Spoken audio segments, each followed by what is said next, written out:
आप अपने सब्जेक्ट के बारे में, अपने फील्ड के बारे में लोगों से, असातिज़ा से, टीचर से, सीनियर से या फिर दोस्तों से ज्यादा सवाल करें। सवाल करने से आपका जहन खुलता है। अपने सब्जेक्ट और फील्ड के बारे में आपकी अंडरस्टैंडिंग बढ़ती है। सर संदीप महेश्वरी जी कहते होते हैं कि क्वेश्चनिंग इज इंटेलिजेंस। जितना ज्यादा आप सवाल करते हैं आप उतने ज्यादा इंटेलिजेंट बनते जाते हैं। जो सवाल करना शुरू कर देता है वो आहिस्ता आहिस्ता ज़हीन हो जाता है।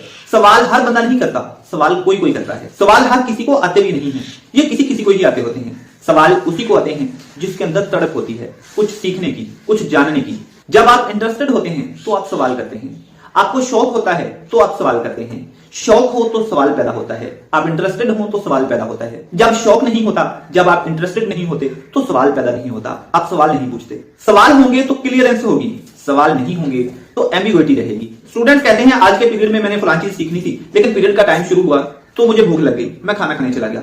लेकिन याद रखें, शौक हो तो खाने का टाइम कुर्बान किया जा सकता है। शौक हो तो महफिल छोड़ी जा सकती है। शौक हो तो फोन कॉल भी छोड़ी जा सकती है। मैं 6 घंटे सफर करके जीसी फैसलाबाद जाया करता था और जाकर अगर पता चलता कि सर का पीरियड स्टार्ट होने वाला है तो वॉशरूम नहीं जाया करता था। घंटा घंटा 2-2 घंटे वॉशरूम रोक लिया करते थे, लेकिन पीरियड का टाइम मिस नहीं करते थे कि कहीं ऐसा ना हो कि कोई बात सर की बोली हुई ऐसी रह जाए जो हम सुन ना पाए। You should be crazy for learning.